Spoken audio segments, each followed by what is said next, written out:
साथियों नमस्कार, मैं वीके सिंह इंस्पिरेशन एकेडमी में आपका स्वागत करता हूं। सबसे पहले मैं अपना परिचय देना चाहता हूं। मैं VK Singh ex SDM 2012 batch government of Jharkhand. मेरी क्वालिफ़िकेशंस हैं MA geography, UGC NET, CSIR NET, UGC JRF and PhD pursuing. साथियों, मैं संक्षिप्त में इंस्पिरेशन एकेडमी के बारे में परिचय देना चाहूँगा।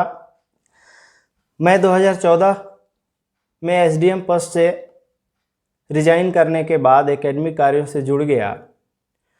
कई संस्थानों में टीचिंग कार्य करने के बाद मैंने इंस्पिरेशन एकेडमी की नींव जनवरी 2017 में डाली और इसके पीछे का जो उद्देश्य था कि परिणाम आधारित सही मार्गदर्शन करना, जिससे अभ्यर्थी के जो परिश्रम है उनको सही दिशा दिया जा सके। विगत 2 वर्षों में 15 से अधिक रिजल्ट नेट और जेआरएफ दोनों हमारे संस्थान से हो चुके हैं। वर्तमान में कोविड महामारी के दौर में संस्थान द्वारा ऑनलाइन प्लेटफॉर्म पर क्लासेस स्टार्ट की जा रही हैं। एनटीए द्वारा आयोजित होने वाली नेट जेआरएफ की परीक्षा के लिए कार्यक्रम प्रारंभ किया जा रहा है, जिससे संबंधित मैं एग्ज़ाम पैटर्न सिलेबस पर मैं आपसे चर्चा करना चाहता हूं। आप लोगों के साथ सबसे पहले मैं एग्ज़ाम पैटर्न पे बात करूंगा। एनटीए नेट का एग्ज़ाम पहले यूजीसी द्वारा कंडक्ट हुआ करता था, बीच में कुछ वर्षों तक सीबीएसई ने किया और अभी वर्तमान में एनटीए द्वारा कंडक्ट किया जा रहा है। वर्तमान में जो नेट का पेपर का स्वरूप है उसमें 2 पेपर हुआ करते हैं। जो फर्स्ट पेपर है वो कॉमन है, जो सभी विषयों के अभ्यर्थियों के लिए कॉमन होता है, और जो पेपर 2 है आपके सब्जेक्ट से रिलेटेड है, जिसमें आपने पीजी किया हुआ है उस विषय में आप नेट का पेपर देते हैं। प्रश्न जो फर्स्ट पेपर है उसमें प्रश्नों की संख्या कुल 50 हैं और सभी प्रश्न 2 अंकों के हैं, यानी कि फर्स्ट पेपर कुल 100 अंकों का हुआ। और जो आपका विषय का पेपर है उसमें कुल 100 प्रश्न पूछे जाते हैं और उसमें भी सभी प्रश्न 2 अंकों के होते हैं, यानी विषय का जो भारांक है वो 200 अंकों का है। तो इस तरह से एनटीए द्वारा आयोजित जो नेट का परीक्षा है वो कुल 300 अंकों का होता है। वर्तमान समय में एनटीए द्वारा आयोजित नेट के परीक्षा में नेगेटिव मार्किंग का प्रावधान अभी नहीं है। दोनों पेपर में कोई मिनिमम क्वालिफाइंग मार्क्स नहीं है। दोनों पेपर के प्राप्तांक को एक साथ जोड़कर आपका मेरिट लिस्ट तैयार किया जाता है। कट ऑफ पे अगर हम बात करें तो सब्जेक्ट वाइज नेट के कट ऑफ वेरी करता रहता है, लेकिन अगर इन जनरल हम बात करें तो नेट के लिए मिनिमम 60% अंक की रिक्वायरमेंट होती है और जेआरएफ के लिए 65% अंक लाना होता है। ये इन जनरल है और सब्जेक्ट वाइज जो है इसमें मेरिट में वेरिएशन आता रहता है। इसलिए आपके नेट जेआरएफ के एग्ज़ाम में फर्स्ट पेपर का काफ़ी महत्व है, क्योंकि फर्स्ट पेपर के 50 प्रश्नों में से 30 से 35 प्रश्नों को आसानी के साथ सॉल्व किया जा सकता है और वो आपके रिजल्ट्स में काफ़ी महत्वपूर्ण भूमिका निभाएगा।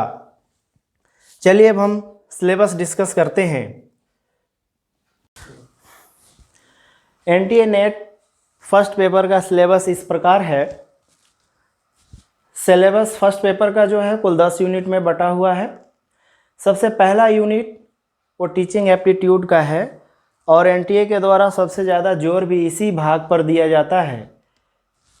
इसके बाद जो यूनिट 2 है हमारा वो रिसर्च एप्टीट्यूड का है, जिसमें रिसर्च मेथडोलॉजी से संबंधित प्रश्न पूछे जाते हैं। यूनिट 3 ये हमारा कॉम्प्रिहेंशन है। कॉम्प्रिहेंशन से जनरली एक कॉम्प्रिहेंशन उस पर 5 क्वेश्चंस पूछे जाते हैं। नेक्स्ट जो यूनिट 4 है हमारा वो कम्युनिकेशन है। इसके बाद यूनिट 5 ये मैथमेटिकल रीजनिंग एंड एप्टीट्यूड का है, जिसके अंदर जनरल जो रीजनिंग हम जिसे कहते हैं और कुछ जनरल 10th लेवल तक जो मैथ के क्वेश्चंस होते हैं वो इससे पूछे जाते हैं। इंटरेस्टिंग यूनिट जो 6 है लॉजिकल रीजनिंग, ये लॉजिकल रीजनिंग है जिससे प्रश्न जो है वेन डायग्राम और सिलोजिज्म से संबंधित प्रश्न इसमें पूछे जाते हैं मेनली। यूनिट 7 ये डाटा इंटरप्रिटेशन का है, जिसको कि हम शॉर्ट में DI कहते हैं। इसमें ग्राफ बेस्ड और कभी कभी जनरल मैथमेटिकल जो कैलकुलेशंस होते हैं एवरेज, परसेंटेज और रेशियो, इन पे बेस्ड प्रश्न पूछे जाते हैं DI में। यूनिट 8 जो है हमारा इन शॉर्ट उसको जो हम ICT कहते हैं, इंफॉर्मेशन एंड कम्युनिकेशन टेक्नोलॉजी है। इससे IT सेक्टर से संबंधित और कंप्यूटर के जो बेसिक्स प्रश्न हैं वो इसमें पूछे जाते हैं। यूनिट 9 है हमारा people development and environment. Generally इसको हम इकोलॉजी के सेक्शन में रख सकते हैं, इकोलॉजी एंड इन्वायरमेंट, जिससे संबंधित प्रश्न पूछे जाते हैं और एक कॉन्करेंट इशू का टॉपिक है, जिससे करंट अफेयर्स के भी क्वेश्चंस कभी कभी पूछ लिए जाते हैं। जो यूनिट 10 है वो हायर एजुकेशन सिस्टम से है, एंशिएंट से लेके मॉडर्न तक जो एजुकेशन पॉलिसी जो अभी रिवाइज हुआ है उससे भी इस पे प्रश्न पूछे जाएंगे। ये हमारे 10 यूनिट्स हैं। NTA के द्वारा सिलेबस में मेंशन है कि सभी यूनिट से 5 प्रश्न पूछे जाएंगे और प्रत्येक प्रश्न का जो पूर्णांक होगा वो 2 अंकों का मार्क्स होगा। पर NTA के द्वारा इस नियम को अक्षरशः पालन नहीं किया जाता। कुछ कुछ यूनिट हैं जैसे टीचिंग एप्टीट्यूड और रिसर्च एप्टीट्यूड, उनसे कभी कभी 7 प्रश्न या 8 प्रश्न तक भी NTA अभी पूछा है। आजकल जो NTA द्वारा आयोजित ऑनलाइन मोड में एग्जामिनेशन हो रहे हैं। NTA का सिलेबस आप लोगों ने अभी देखा। लास्ट में मैं आप लोगों से अपनी स्ट्रेटजी शेयर करना चाहता हूँ।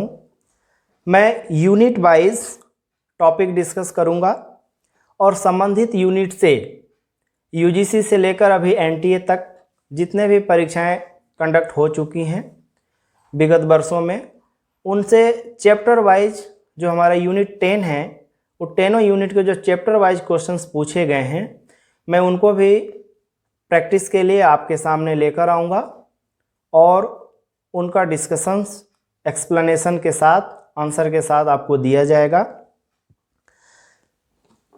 साथ साथ यूनिट से रिलेटेड जो क्वालिटेटिव नोट्स होंगे वो भी हमारे YouTube चैनल पे आपको प्रोवाइड किए जाएंगे।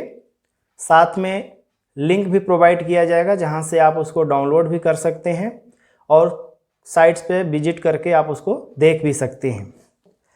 वीडियो को आप लोग ज़्यादा से ज़्यादा लाइक और शेयर करें तथा मेरे YouTube चैनल को सब्सक्राइब करना ना भूलें और सब्सक्राइब करने के बाद बेल आइकन को प्रेस करना ना भूलें।